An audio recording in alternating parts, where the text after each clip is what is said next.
Hey guys, tonight we're stepping away from the thunderous pronouncements of Zeus and the fiery tempers of Hera. We're going to dim the celestial lights, turn down the volume on the epic battles, and instead pull up a comfy, metaphorical armchair beside some of the quieter, more unassuming residents of Mount Olympus. Imagine, if you will, a vast, echoing hall filled with the soft murmur of ancient air currents, smelling faintly of old marble and forgotten incense. You're not here for high drama. You're here to witness the surprisingly mundane, the quietly consistent, and perhaps even the slightly boring lives of the lesser-known Greek gods and goddesses. These aren't the deities of grand narratives you see in every blockbuster, but rather the celestial beings who, frankly, probably preferred a good book and a warm cup of ambrosia to another squabble with their divine family. You're venturing into the everyday rhythm of Olympus. And let me tell you, if you were actually there, mingling with these folks on a Tuesday afternoon, you probably wouldn't survive the sheer lack of sensationalism. So, before you get comfortable, take a moment to like the video and subscribe, but only if you genuinely enjoy what I do here. And if you're feeling up to it, tell me in the comments where you're listening from and what time it is for you. It's always fascinating to imagine you out there, drifting off to sleep in various corners of the world under different stars. Now, dim the lights, maybe turn on a fan for that soft background hum, and let's ease into tonight's journey together. We're going to begin, as you might expect, right at the hearth, at the very center of divine domesticity, with a goddess whose primary job was, well, to keep things cozy.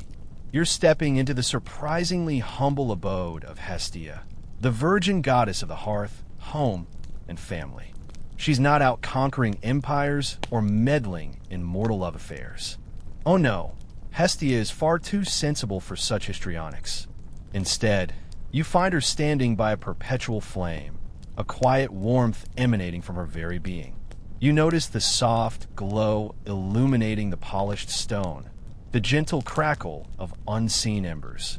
Her duties, you soon realize, are less about grand spectacles and more about the fundamental, grounding aspects of daily life. This isn't a goddess who craves attention. In fact, she famously gave up her seat on the Olympian council to Dionysus, preferring the quiet sanctity of her duties over the clamor of political discourse. It's almost as if she recognized the importance of a good work-life balance long before it became a trendy buzzword. She was, in essence, the ultimate homebody, embodying the very concept of domestic tranquility. Historians still argue whether her cult was truly widespread, or if her influence was more deeply woven into the fabric of everyday Greek life, unseen but ever present. You can almost hear the soft hum of the universe finding its equilibrium around her. Her existence is a testament to the idea that true power often lies not in flashy displays, but in quiet, unwavering dedication to the essentials. Imagine, if you will, the sheer consistency required to maintain a perpetual flame century after century, without a single flicker of boredom. It's a job that demands patience, stillness, and an unwavering commitment to the mundane. You watch as she gently tends the fire, a serene expression on her face, and you realize that perhaps true divinity isn't always about wielding lightning bolts, but sometimes just about keeping the home fires burning, safely and silently.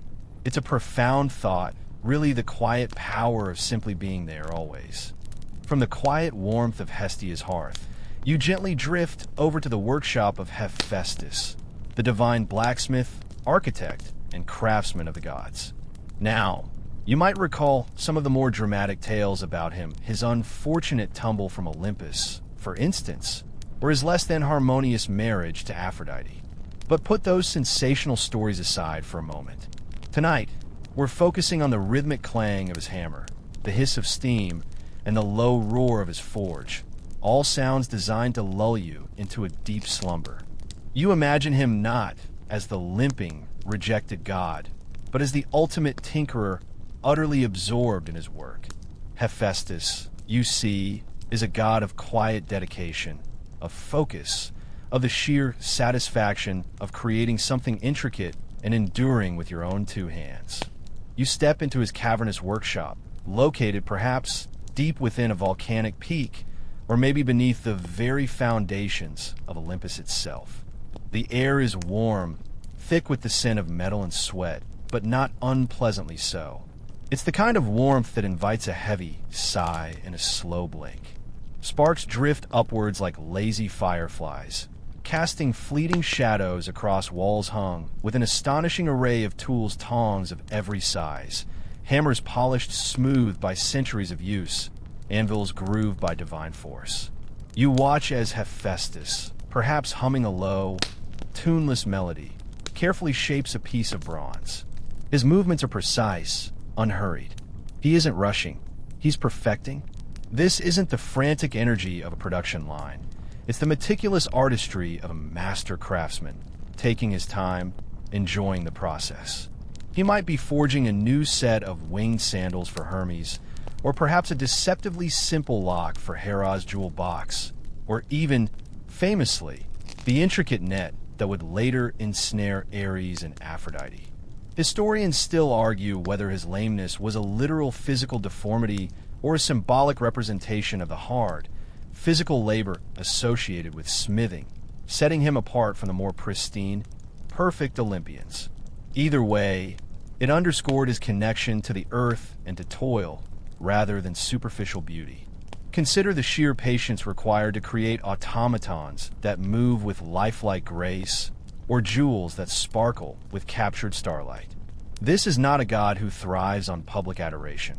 He thrives on the challenge of a complex design, the satisfying thunk of hammer on metal, the transformation of raw material into something of divine function or beauty. You might even chuckle softly, imagining him muttering under his breath when a particularly stubborn piece of celestial bronze refuses to yield, a relatable frustration even for a god. His workshop is his sanctuary, a place where he can escape the endless squabbles of his divine family and simply create. It's a testament to the idea that true contentment can be found in the quiet mastery of a skill, in the unglamorous but utterly essential work of building and making. You observe the molten metal glowing like a sleepy eye, the steam rising in gentle tendrils, and the soft, repetitive clink, clink, clink of a small chisel refining an edge. It's a lullaby of industry, a soothing sound that speaks of purpose and quiet focus.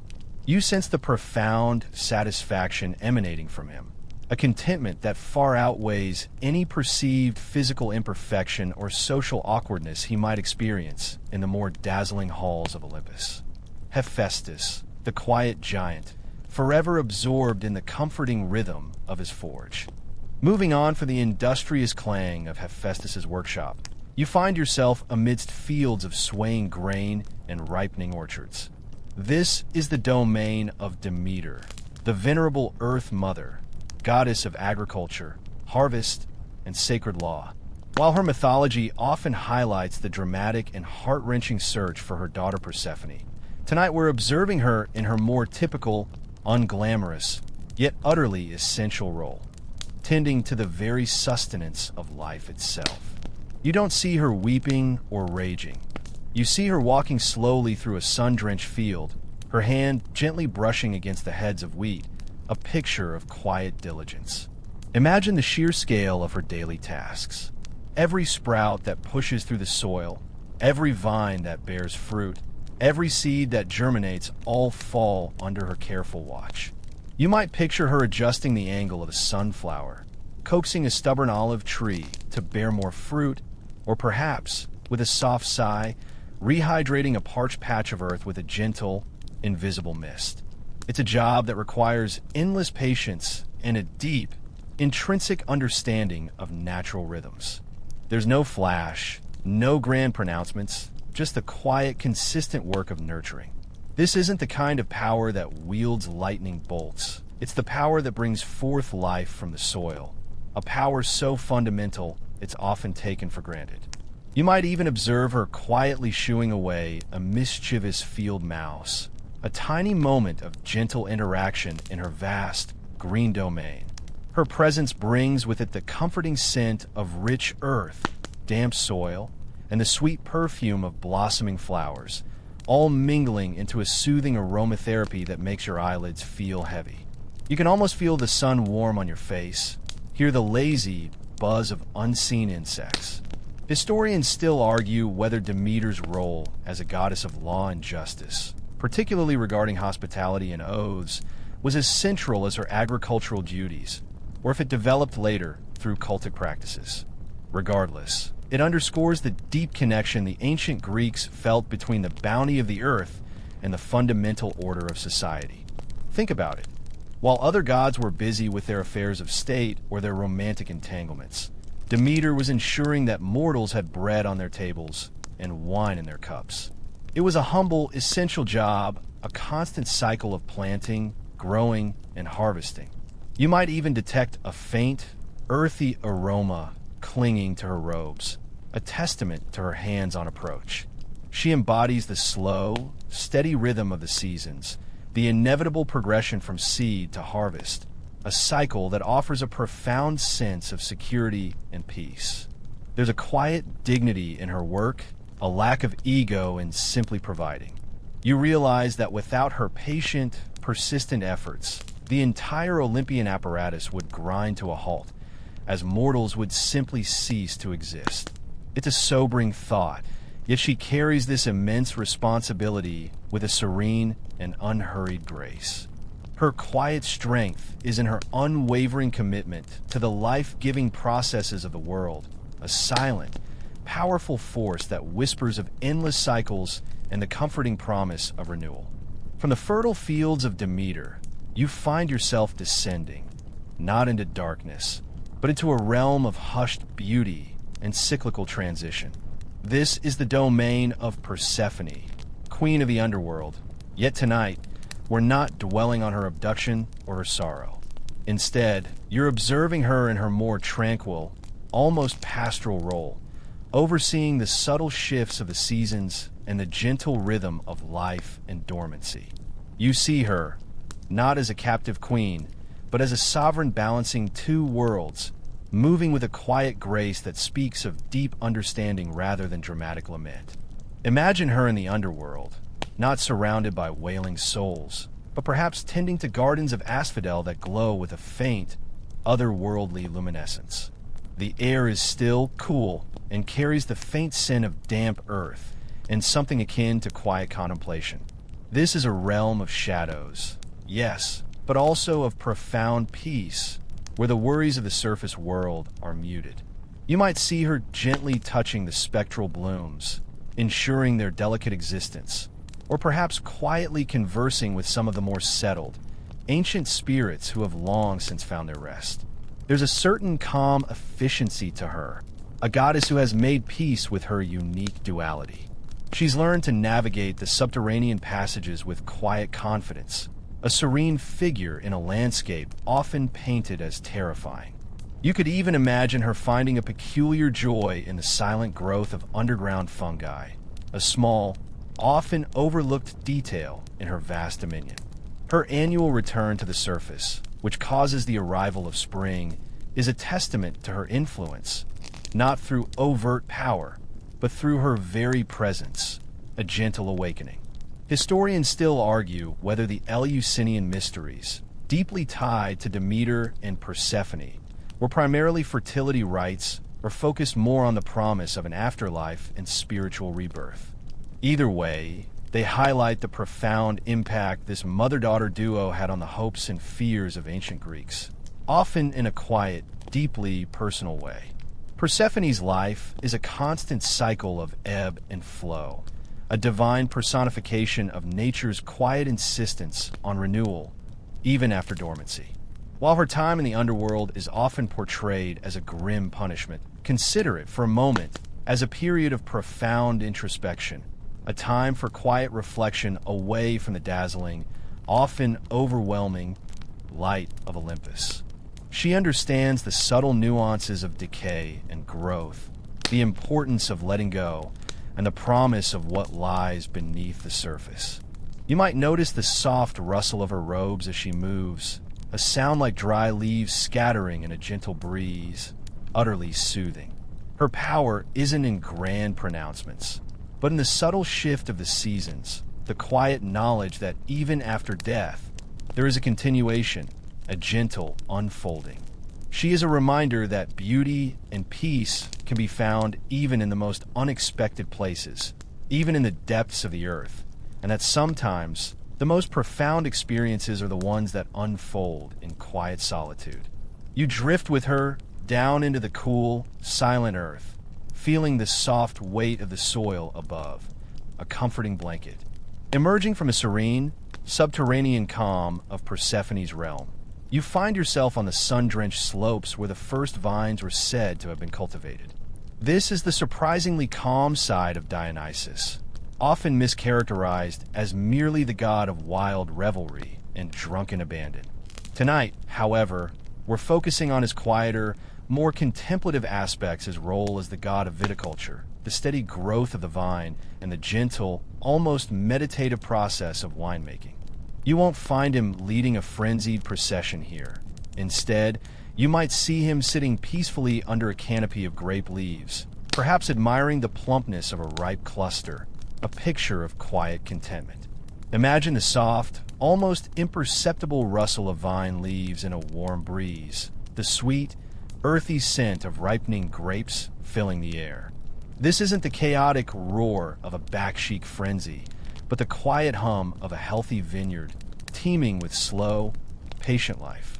Dionysus, in this light, is the divine vintner, meticulously overseeing the entire process from the first tender shoot to the rich, fermented wine. You might even observe him patiently adjusting a vine, ensuring it gets just the right amount of sun, or quietly blessing a freshly dug cellar, ensuring the perfect conditions for aging. His work here is about patience, about understanding the subtle alchemy of nature and time. There's a profound, almost spiritual connection to the earth in this aspect of his divinity, far removed from the more boisterous imagery. You could almost hear a quiet, contented sigh escape him as he surveys a flourishing vineyard, a testament to his gentle guardianship. His influence here is not about immediate gratification, but about the slow, deliberate process of growth and transformation. He understands that the finest wines are not rushed. They develop complexity and character over time, just as wisdom comes with experience.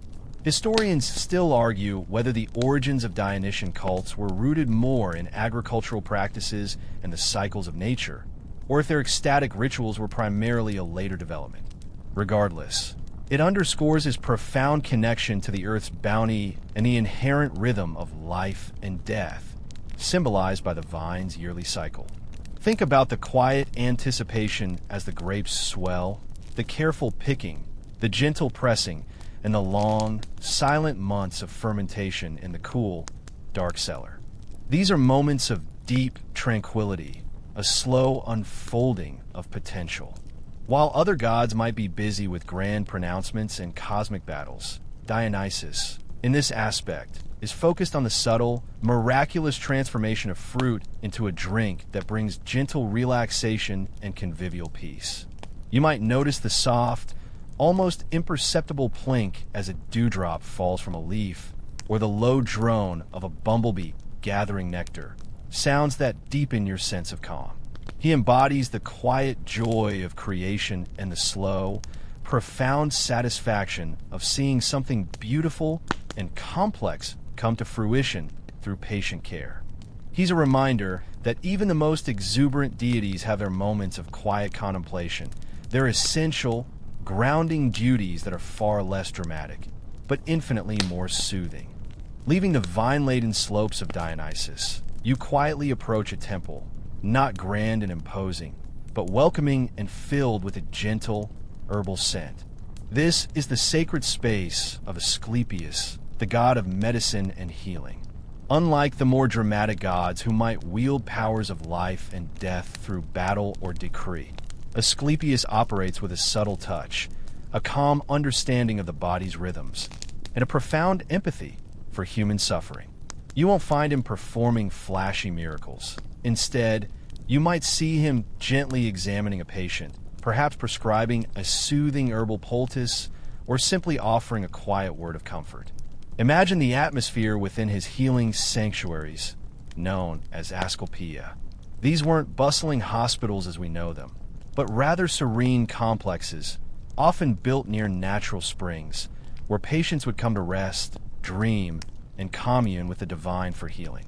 The air would be filled with the subtle aroma of medicinal plants, the soft murmur of calm voices, and perhaps the gentle dripping of water. You can almost feel the pervasive sense of peace, designed to promote rest and recovery.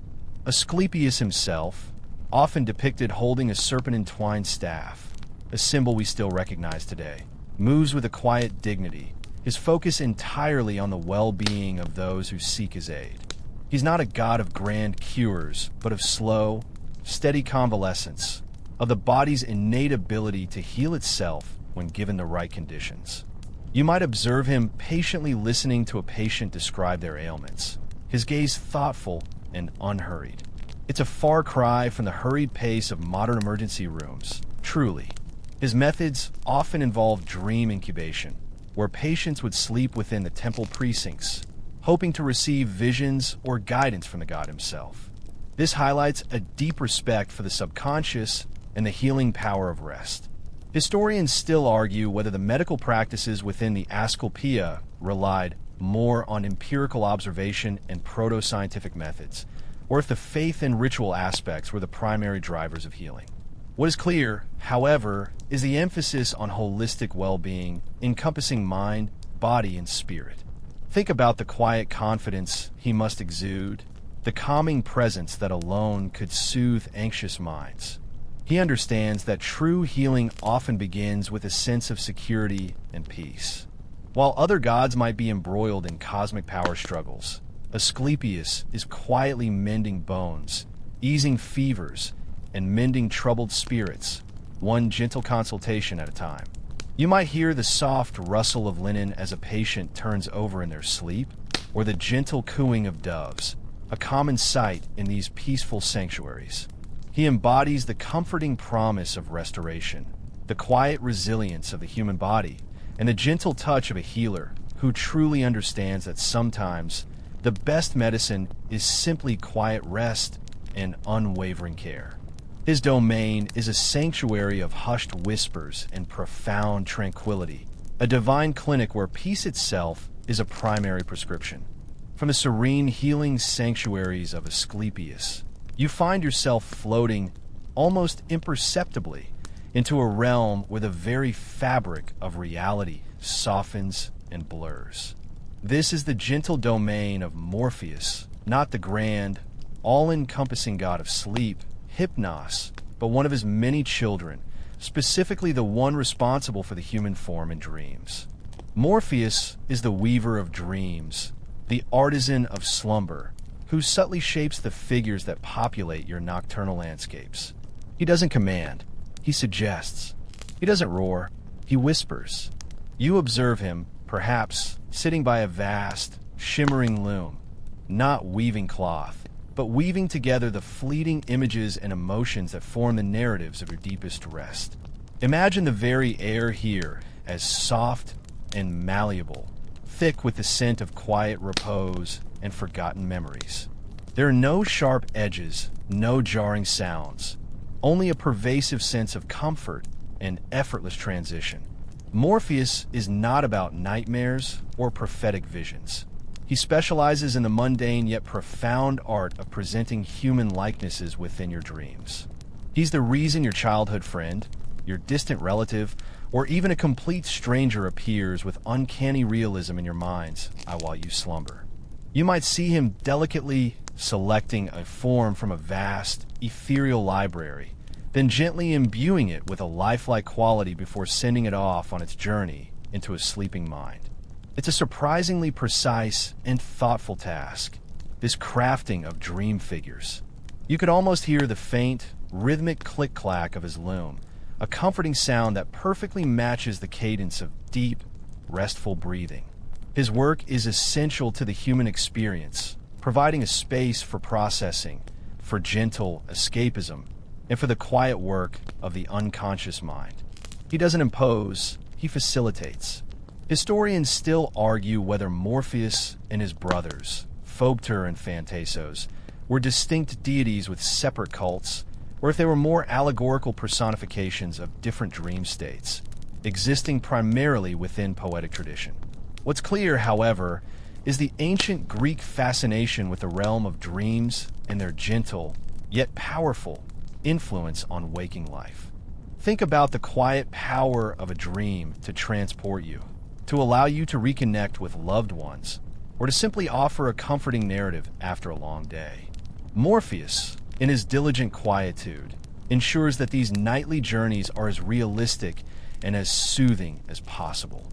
While other gods might be engaged in dramatic battles or grand feasts, Morpheus is quietly perfecting the subtle art of illusion, ensuring your dream self encounters familiar faces. You might feel a gentle pull, a soft tug at the edges of your consciousness, as he prepares another serene dream sequence. He embodies the subtle, yet profound, connection between the sleeping mind and the soft tapestry of imagination, a divine artist whose canvas is the human unconscious. His realm is the ultimate quiet space, where thoughts gently unfurl and the mind finds its most profound rest, guided by his unseen, gentle hand. Drifting away from the serene world of Morpheus and his dream weaving, you are now gently carried by a soft breeze, tinged with the scent of fresh rain and distant flowers.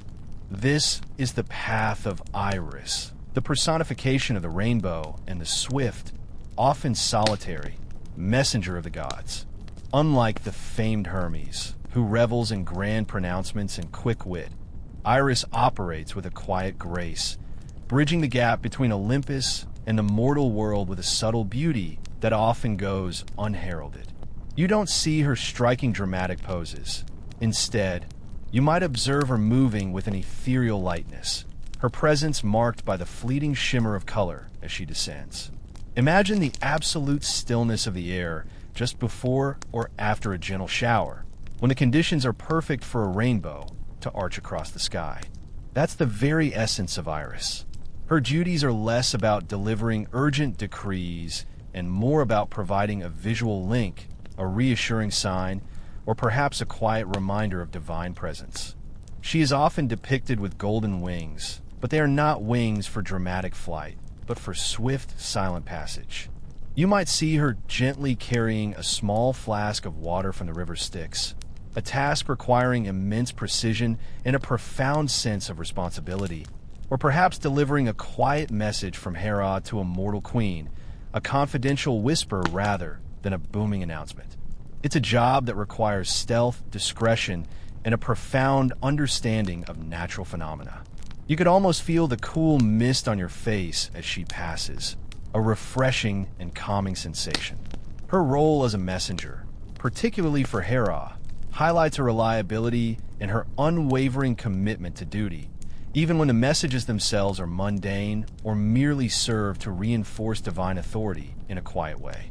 Historians still argue whether Iris was a distinct cult figure worshipped independently, or if her importance primarily derived from her allegorical representation of the rainbow and her function as a divine herald in epic poetry. Regardless, her visual symbolism, the bridge of colors, speaks to a profound connection between the heavens and the earth, a soothing reminder of natural beauty. Think about the quiet beauty of a rainbow, a fleeting phenomenon that brings a moment of unexpected wonder. That's the essence of Iris's work. Quiet, often unnoticed, but profoundly impactful in its gentle, almost imperceptible way. While other gods might be making a grand entrance, Iris simply appears, her presence a soft, iridescent whisper in the sky. You might notice the soft glow emanating from her, a gentle light that soothes your eyes and quietens your mind.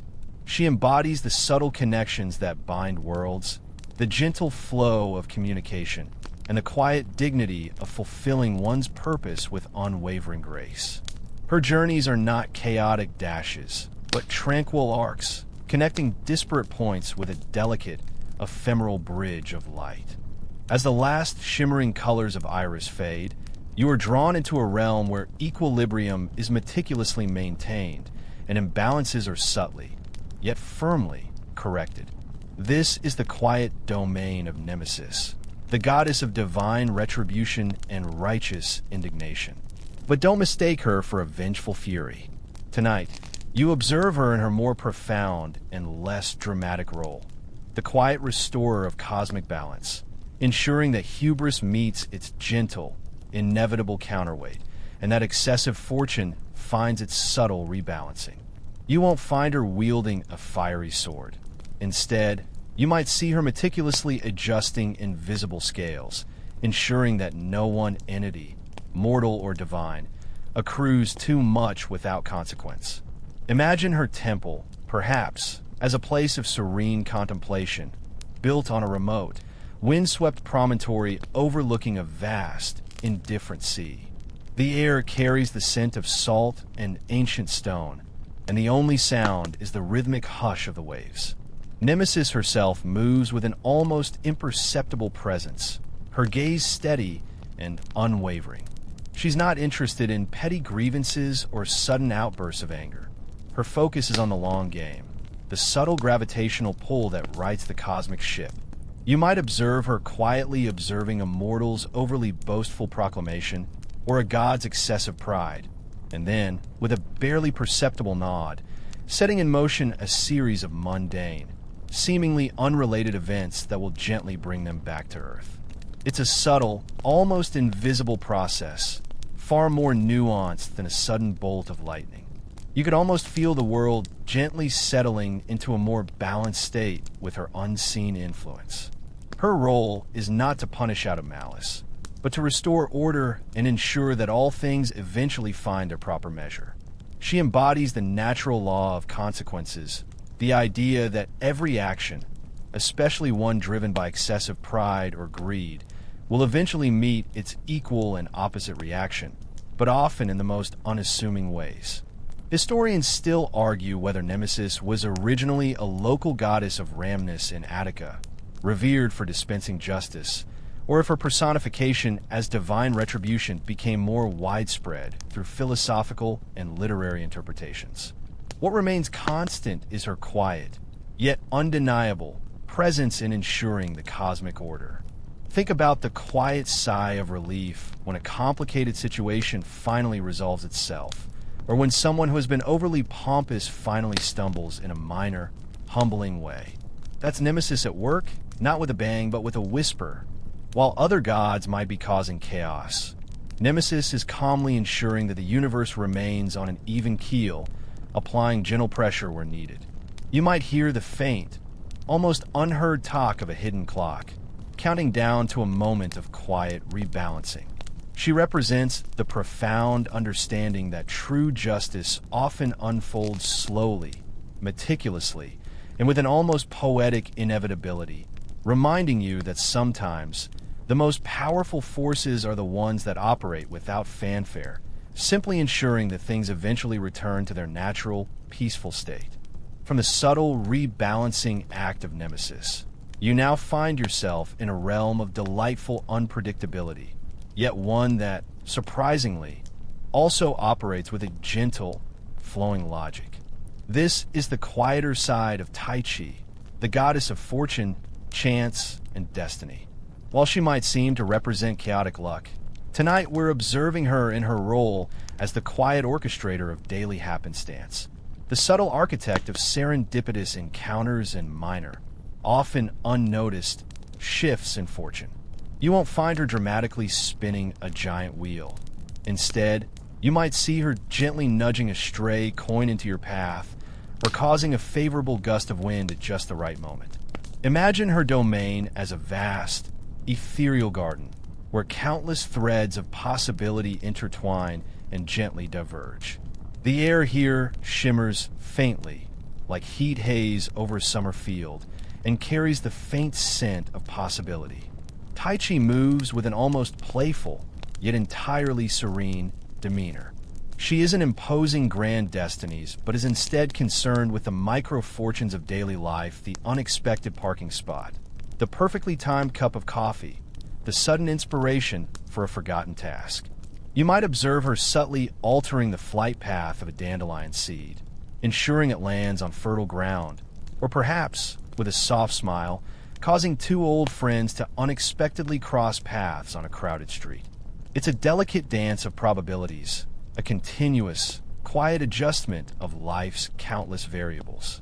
You could almost feel a gentle, almost imperceptible shift in the air when she's at work, a subtle alteration in the flow of luck.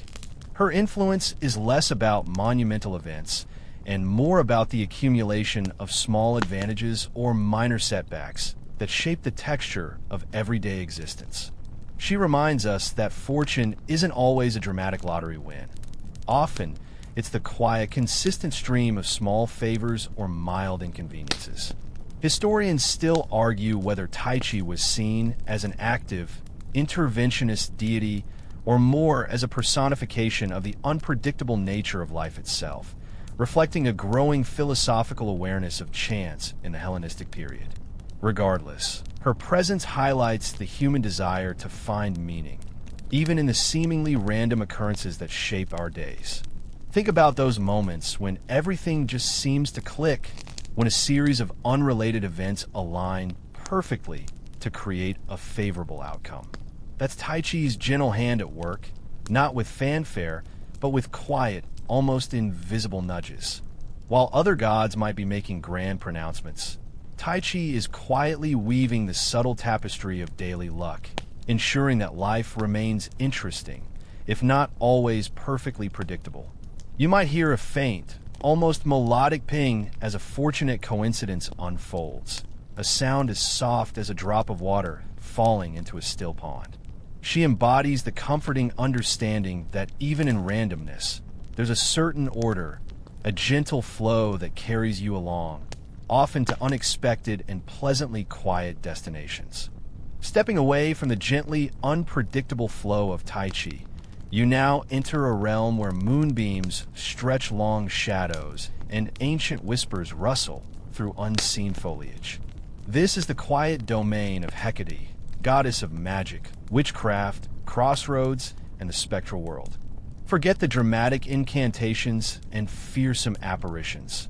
Tonight, we're observing Hecate in her more solitary, profound role as a keeper of ancient knowledge, a guide through liminal spaces, and a quiet witness to the mysteries of the night. You won't find her conjuring storms.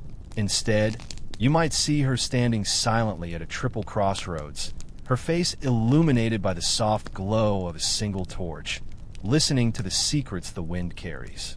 Imagine her sanctuaries not as grand temples, but as secluded groves, shadowy caves, or ancient ruins, places where the veil between worlds feels thin. The air here is cool and still, carrying the scent of damp earth, night-blooming jasmine, and something indefinable, ancient, and deeply calming. Hecate moves with a deliberate, unhurried pace, her presence often announced not by noise, but by a subtle shift in the atmosphere, a sudden stillness in the surrounding forest. She's often depicted with three faces, not to imply a chaotic multiplicity, but perhaps to symbolize her ability to perceive past, present, and future simultaneously, or to watch over all directions at a crossroads. You might observe her quietly tending to a patch of sacred herbs, knowing their hidden properties, or perhaps tracing ancient symbols in the moonlight, unlocking forgotten pathways. It's a profound, solitary work, far removed from the clamor of Olympian politics. You could almost feel the deep resonance of the earth beneath your feet, a gentle hum of ancient power. Her role as a goddess of crossroads isn't just about physical intersections. It's about moments of decision, points of transition, and the quiet choices made in the twilight hours of life. She offers guidance to those who seek it, not with grand pronouncements, but through subtle signs and intuitions. Historians still argue whether Hecate's cult originated in Thrace or was an older, chthonic deity from the Near East, later assimilated into the Greek pantheon, leading to her complex and multifaceted roles. What is clear, however, is her enduring appeal as a quiet guardian of the marginalized and the mysterious. Think about those quiet moments of reflection at dusk, when the world seems to hold its breath and clarity often descends. That's Hecate's influence, not forcing decisions, but illuminating the paths before you, allowing you to choose with quiet certainty. While other gods might be engaged in dramatic battles or grand displays of power, Hecate is quietly observing, guiding, and guarding the silent secrets of the universe. You might hear the faint, almost imperceptible rustle of unseen leaves, or the distant hoot of an owl, sounds that deepen the nocturnal serenity. She embodies the profound peace found in acknowledging the unknown, the comforting knowledge that even in shadows, there is ancient wisdom and quiet guidance, if you only pause and listen. From the shadowy serenity of Hecate's crossroads, you now feel a gentle, almost imperceptible warmth, a soft glow emanating from a tiny, winged figure. This is the quieter, more tender aspect of Eros, the god of love and desire. Forget the mischievous, often troublesome cherub blindly firing arrows of intense passion. Tonight, you're observing him in his subtle, unifying role, the gentle arrow slinger who fosters quiet affection, companionship, and the soft beginnings of connection. You won't find him sparking grand, dramatic romances. Instead, you might see him delicately nudging two shy souls closer, or ensuring a long-married couple shares a quiet, comforting glance. Imagine his presence as a soft, lingering blush on a summer evening, or the gentle warmth of a shared smile. The air around him feels light, almost buoyant, carrying the faint, sweet scent of blooming roses, but not overpowering. Eros, in this light, is not about the grand, consuming fire of desire, but about the spark of recognition, the quiet hum of affection that grows between people. He's the reason you feel a quiet contentment in shared silence, or the subtle joy of simply being with someone you care for. You might observe him carefully selecting a tiny, almost invisible arrow, not tipped with fiery passion, but with a feather-light touch of fondness, aiming for the heart in the most gentle way. It's a delicate, almost painstaking art, this fostering of quiet human connection. You could almost hear the faint, almost unheard thwip as his tiny, gentle arrows find their mark, a sound as soft as a butterfly's wings. His role is not about forcing monumental unions, but about initiating the subtle currents of attraction, the foundational warmth that allows deeper relationships to flourish over time. He embodies the quiet power of connection, the almost unspoken understanding between individuals. Historians still argue whether Eros was originally a primordial deity, an ancient force of cosmic procreation, or a younger, mischievous son of Aphrodite, reflecting a shift in how love was perceived from a fundamental force to a more emotional, personal experience. Regardless, his quieter, gentler influence is undeniably pervasive. Think about those moments when you feel a sudden, inexplicable fondness for someone, a quiet pull that makes you want to linger in their presence. That's Eros at his most subtle, at his most comforting. While other gods might be orchestrating dramatic events, Eros is quietly weaving the delicate threads of human affection, ensuring that companionship and gentle caring continue to bind us. You might feel a soft, almost imperceptible warmth spread through your chest, a feeling of quiet contentment. He represents the profound peace found in shared moments, the comforting knowledge that even the most powerful emotions can begin with a gentle, almost whispered touch, softly lulling you into a sense of belonging and serene connection. Floating gently from the tender touch of Eros, you are now enveloped in a pervasive sense of tranquility, a harmonious hum that seems to emanate from the very air around you. This is the quiet realm of Harmonia, the goddess of concord, agreement, and peaceful union. She is not about the grand, dramatic alliances forged in battle, but about the subtle, underlying coherence that binds things together, creating balance and serenity. You won't find her mediating heated disputes. Instead, you might observe her gently aligning disparate elements, ensuring that notes form a pleasing melody, or that contrasting colors blend into a soothing gradient. Imagine her presence as the soft, almost imperceptible resonance of a well-tuned instrument, or the quiet click as the final piece of a complex puzzle falls perfectly into place. The air around Harmonia feels inherently calm, almost still, imbued with the scent of quiet resolution and perfect balance. She moves with an effortless grace, her touch bringing a gentle order to whatever she encounters. She's the reason why a garden, despite its many different plants, feels cohesive and peaceful, or why a diverse group of people can find common ground and work together without discord. You might observe her subtly adjusting the flow of a stream so its murmur becomes more soothing, or perhaps gently influencing a heated discussion to find a peaceful, unspoken compromise. It's a profound and constant act of gentle reconciliation, often unnoticed but deeply impactful. You could almost feel the subtle settling of energies around her, a comforting sensation of everything finding its proper place. Her role is not to impose peace through force, but to foster it through an inherent understanding of interconnectedness, ensuring that differences complement rather than clash. She embodies the quiet power of unity, the profound comfort found in a world where things fit together.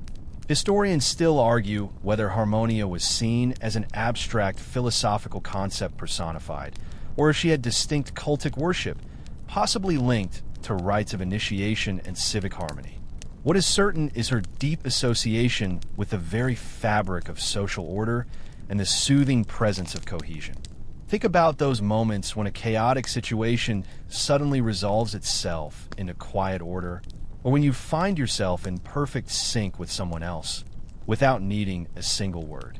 That's Harmonia's gentle influence, not through grand gestures, but through subtle alignment. While other gods might be stirring up conflict, Harmonia is quietly weaving the invisible threads of agreement and peace, ensuring that life maintains a gentle, underlying rhythm. You might hear the faint, almost melodic echo of distant chimes, perfectly attuned to one another, a sound that lulls you into a state of profound contentment. She represents the calming presence of unspoken understanding, the comforting knowledge that even amidst complexity, a gentle, unifying force is always at work, softly guiding everything towards a state of serene balance. From the quiet concord of Harmonia, you are now gently transported to a realm where the wild calls softly and the very air hums with the ancient spirit of untamed nature. This is the domain of Pan, the god of the wild, shepherds, flocks, rustic music, and impromptu wilderness. Forget the occasional panic he might inspire. Tonight, we're observing him in his more tranquil role, the embodiment of pastoral peace, the unseen presence in sun-dappled groves, and the quiet instigator of gentle, sleep-inducing sounds of the countryside. You won't find him leaping wildly through forests. Instead, you might hear the faint, soothing melody of his pipes carried on a gentle breeze, inviting a deep sense of calm. Imagine his presence within a secluded clearing, surrounded by ancient trees, their leaves rustling softly in unison. The air here is clean, crisp, and carries the earthy scent of pine needles, damp moss, and wild herbs. Pan moves with an almost playful stealth, his cloven hooves making barely a sound as he navigates the uneven terrain. He's the spirit of the undisturbed wilderness, the reason why a deep forest feels both ancient and comforting, why the bleating of distant sheep can be a lullaby. You might observe him quietly carving a new reed for his pipes, his brow furrowed in concentration, perfecting the gentle tone, or perhaps simply resting against a moss-covered boulder, listening to the symphony of the natural world. It's a profound connection to the uncultivated, wild spaces that offer true solace. You could almost feel the soft, cool earth beneath you, a grounding sensation that encourages deep relaxation. His role is not about grand interventions in human affairs, but about maintaining the inherent peace and simple beauty of nature, providing a sanctuary from the complexities of civilized life. He embodies the quiet joy of solitude, the comforting constancy of the natural world, and the unhurried passage of time in the wilderness. Historians still argue whether Pan's origins are deeply rooted in pre-Greek Arcadian pastoral cults, or if his widespread popularity in later periods reflects a growing appreciation for nature among urban Greeks. What is undeniable is his enduring personification of the wild's tranquil allure. Think about those moments when you find yourself in a quiet forest, the only sounds being the rustle of leaves and the distant chirping of birds, and you feel an overwhelming sense of peace. That's Pan's subtle influence, not through overt magic, but through his very presence, reminding you of the earth's gentle embrace. While other gods might be engaged in dramatic battles or grand feasts, Pan is quietly overseeing the simple rhythms of the natural world, ensuring its gentle harmony persists. You might hear the faint, almost melodic thrum of insects, or the soft whisper of wind through tall grasses, sounds that deepen your sense of tranquility. He represents the profound peace found in returning to nature's simplest comforts, the comforting knowledge that even the wild can be a source of deep, peaceful slumber, a place where the world slows down and you can simply be. As the echoes of Pan's pipes gently fade into the rustling leaves, you find yourself completely enveloped in a pervasive quiet, a stillness that invites your mind to truly unwind. The air grows softer, cooler, carrying the faint, sweet scent of night-blooming flowers and the comforting dampness of dew. You feel a gentle weight settling over you, not heavy, but like a warm, familiar blanket. The images of these quieter Olympians, with their unassuming duties and their peaceful domains, begin to blur at the edges, softening into an indistinct tapestry of ancient calm. You remember Hestia quietly tending her hearth, a perpetual flame casting a soft, orange glow, a beacon of unchanging domestic peace. You recall Hephaestus, the rhythmic clang of his hammer now distant, transforming into a gentle, metronome-like beat, a soothing sound of creation settling into the silence. Demeter's fields stretch out under an endless sky, the wheat swaying in an almost imperceptible breeze, each stalk whispering a lullaby of growth and sustenance. Persephone's realm, once thought of as grim, now feels like a cool, dark sanctuary, a place of profound rest where even shadows find solace. Dionysus, far from his wild revels, sits quietly amidst his vines, the essence of tranquil patience, turning sunlight into gentle slumber. The healing touch of Asclepius lingers, a faint, herbal scent in the air, a reminder of quiet restoration. Morpheus continues his subtle weaving, the figures in your mind's eye softening, becoming less distinct, mere comforting shapes in the landscape of dreams. Iris passes by, her iridescent wings barely stirring the air, a fleeting shimmer of color as peace descends. Nemesis ensures the quiet hum of balance, a gentle adjustment of the cosmic scales that leaves the world feeling steady and secure. Taichi's unseen hand guides the smallest moments of good fortune, a soft, reassuring whisper of serendipity in the quiet night. Hecate watches over the crossroads, her torch now a dim glow, a single point of light in the deepening tranquility, hinting at ancient, comforting secrets. Eros, his tiny arrows now spent, leaves behind only the softest warmth of quiet connection, a sense of gentle belonging. And Harmonia, her work complete, ensures that all these elements, all these gentle deities, are now perfectly aligned, forming a symphony of profound, unwavering peace. Your thoughts, like the last embers of a campfire, begin to dim. The gentle sounds of these ancient, often overlooked lives now merge with the ambient hum of your own space, creating a perfect backdrop for rest. You are drifting effortlessly, carried by the subtle currents of quiet history, wrapped in the comforting knowledge that even the most powerful forces can express themselves through stillness, through consistency, through quiet, gentle rhythms. Let the tranquility of these unseen divine presences wash over you, smoothing away any lingering thoughts, any small anxieties. Feel the softness of the air, the gentle weight of your own body, completely relaxed, completely at peace. The world outside, with all its clamor, fades into an indistinct murmur, replaced by the profound quiet that these gods embody.